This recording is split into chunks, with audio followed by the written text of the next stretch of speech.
হয় নমস্কাৰ। যদি আপোনালোকে 2018 বৰ্ষত প্ৰধানমন্ত্ৰী আৱাস যোজনাৰ অধীনত আপোনাৰ ঘৰত যাই জিঅ' টেকিং কৰি থোৱা আছে, তেতিয়াহ'লে ফাইনেলি আপোনালোকৰ কাৰণে আজিৰ ভিডিঅ'টো হ'বলৈ গৈ আছে অতিকৈ গুৰুত্বপূৰ্ণ, কিয়নো অসম চৰকাৰৰ তৰফৰ পৰা ফাইনেলি আপোনালোকৰ কাৰণে অতি ভাল খবৰ লৈ আহিলে। যোৱাকালি অসম চৰকাৰৰ মাননীয় পঞ্চায়ত আৰু গ্ৰাম উন্নয়ন বিভাগৰ মন্ত্ৰী ৰঞ্জিত দাস ডাঙৰীয়াই স্পষ্টভাৱে ঘোষণা কৰিয়ে দিছে যে 2011 চনৰ লোকপিয়ল অনুযায়ী যিমান সংখ্যক আমাৰ অসমৰ দুখীয়া শ্ৰেণীৰ লোক আছিল, তেওঁলোকক ইতিমধ্যে প্ৰধানমন্ত্ৰী আৱাস যোজনাৰ অধীনত এটা চৰকাৰী ঘৰ প্ৰদান কৰা ইতিমধ্যে শেষ হৈ গৈছে। এতিয়া কেৱল মাত্ৰ বাকী আছে 2018 চনত এই প্ৰধানমন্ত্ৰী আৱাস যোজনাৰ অধীনত যিমান সংখ্যক দুখীয়া শ্ৰেণীৰ ঘৰত যাই জিঅ' টেকিং কৰা হৈছে, তাৰ ভিতৰত এই পৰ্যন্ত 7 লাখ মানুহক ঘৰ দিবলৈ বাকী আছে প্ৰধানমন্ত্ৰী আৱাস যোজনাৰ অধীনত। কিন্তু ইয়াৰ কাৰণে ইতিমধ্যে প্ৰধানমন্ত্ৰী আৱাস যোজনাৰ অধীনত নতুনকৈ 1,73,000 নতুন ঘৰ ইতিমধ্যে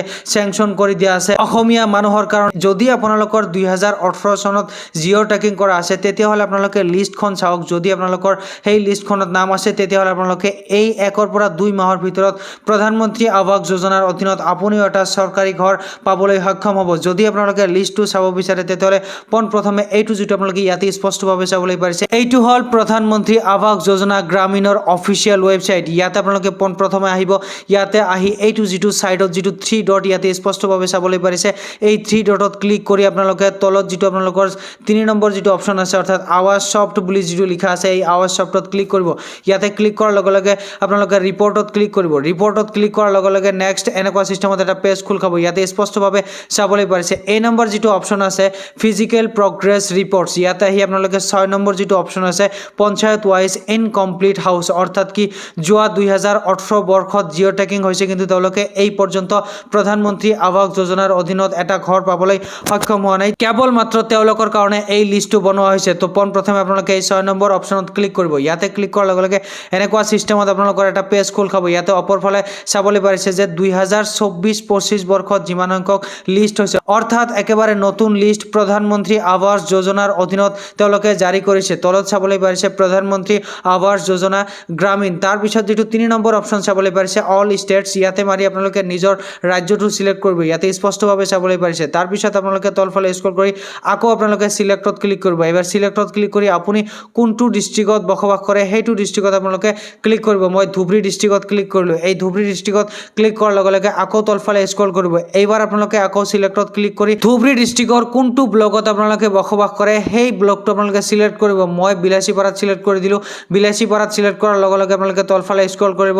স্ক্ৰল কৰি আপোনালোকে আকৌ সিলেক্টত ক্লিক কৰিব। সিলেক্টত ক্লিক কৰাৰ লগে লগে যিটো ব্লক আপোনালোকে ক্লিক কৰিছে সেই ব্লকৰ আণ্ডাৰত মই এইটো যিটো আপোনালোকৰ হাকামা পঞ্চায়ত যিটো স্পষ্টভাৱে চাবলৈ পাৰিছে, এই হাকামা পঞ্চায়তত ক্লিক কৰিলোঁ। এই পঞ্চায়তত ক্লিক কৰাৰ লগে লগে আকৌ নেক্সট এটা পেজ খোল খাই যাব। এই কেপচাটো আপোনালোকে ইয়াতে ক্লিক কৰি সাবমিট মাৰি দিব, আৰু ইয়াতে আপোনালোকে নিজৰ কেপচাটো মাৰি সাবমিটত ক্লিক কৰিব, আৰু তাৰপিছত তলফালে স্ক্ৰল কৰিব। তলফালে স্ক্ৰল কৰাৰ লগে লগে ইয়াতে স্পষ্টভাৱে চাবলৈ পাৰিছে ওপৰত A6 ইনকমপ্লিট হাউচ ৰিপৰ্ট। মই যিটো হাকামা গাঁও পঞ্চায়তত ক্লিক কৰিছোঁ, এই হাকামা গাঁও পঞ্চায়তৰ অধীনত এই 6টা ভিলেজ আছে, অৰ্থাৎ কি 6টা গাঁও আছে। প্ৰথমত আপোনালোকে চাবলৈ পাৰিছে Gopigaon part 1, Gopigaon part 2, Gopigaon part 3, Hakama part 1, Hakama part 4। অৰ্থাৎ আপোনালোকে যিটো গাঁও পঞ্চায়তত ক্লিক কৰিব, সেই গাঁও পঞ্চায়তত আপোনালোকে ক্লিক কৰাৰ লগে লগে আপুনি কোনটো গাঁৱত বসবাস কৰে এনেকুৱা চিষ্টেমত লিষ্ট ৱাইজ আপোনালোকৰ আহিব। প্ৰথমে চাবলৈ পাৰিছে নিজৰ গাঁৱৰ নাম বা ভিলেজ নেম, টোটেল সেইটো গাঁৱত কিমানটা ঘৰ চেংচন হৈছে, ইতিমধ্যে কমপ্লিট কেইটা হৈছে আৰু ইনকমপ্লিট কেইটা হৈছে, এনেকৈ আপোনালোকে স্পষ্টভাৱে চাবলৈ পাৰিছে। এইটো যিটো 1 নম্বৰ যিটো আপোনালোকৰ গাঁও আছে গোপীগাঁও পাৰ্ট 1, তাতে ইতিমধ্যে অৰ্থাৎ 2024-25 বৰ্ষত প্ৰধানমন্ত্ৰী আৱাস যোজনাৰ অধীনত টোটেল এটা ঘৰ চেংচন হৈছে, এই পৰ্যন্ত কমপ্লিট হোৱা নাই, অৰ্থাৎ ইনকমপ্লিট হাউচ এটাই আছে। ইয়াতে স্পষ্টভাৱে চাবলৈ পাৰিছে। ঠিক একেদৰে গোপীগাঁও পাৰ্ট 3 যিটো আছে, তাতে আপোনালোকৰ এইবাৰ 2024-25 বৰ্ষত প্ৰধানমন্ত্ৰী আৱাস যোজনাৰ অধীনত 12টা ঘৰ মুঠ চেংচন হৈছে, এই পৰ্যন্ত কমপ্লিট এটা হোৱা নাই, ইনকমপ্লিট হাউচ হৈ আছে 12টাত। এইটো যিটো চাবলৈ পাৰিছে গোপীগাঁও পাৰ্ট 3 যেহেতু 12টা ঘৰ চেংচন হৈছে, এই 12টা কোন মানুহে পাইছে আপোনাৰ গাঁও পঞ্চায়তত বা আপোনাৰ গাঁৱত, সেইটো বস্তু আপোনালোকে চাবলৈ পাৰিব। এইটো যিটো ইনকমপ্লিট হাউচ বুলি লিখা আছে, ইয়াতে এই 12 য'ত আছে 12ত ক্লিক কৰি দিব। এই 12ত ক্লিক কৰাৰ লগে লগে ইয়াতে স্পষ্টভাৱে চাবলৈ পাৰিছে বেনিফিচিয়াৰী নাম, কোনে ঘৰটো পালে, তাৰ registration number, father name, village বা কিমান টকা প্ৰধানমন্ত্ৰী আৱাস যোজনাৰ অধীনত টকা পাবলৈ সক্ষম হ'ব। টোটেল 3টা কিস্তিত, প্ৰথম কিস্তিত যিহেতু পাব 32,500 টকা, সেইখিনিৰ কাম কমপ্লিট হোৱাৰ পিছত 48,000 টকা আকৌ পাব আৰু এইটো কাম কমপ্লিট হোৱাৰ পিছত আকৌ তেওঁলোকে 3 নম্বৰ কিস্তি পাব 48,000 টকা। এনেকৈ আপোনালোকে স্পষ্টভাৱে চাবলৈ পাৰিব আপোনাৰ গাঁৱত 2024-25 বৰ্ষত প্ৰধানমন্ত্ৰী আৱাস যোজনাৰ অধীনত কেইজন মানুহে ঘৰ পালে তাৰ অল লিষ্ট এনেকৈ আহিব।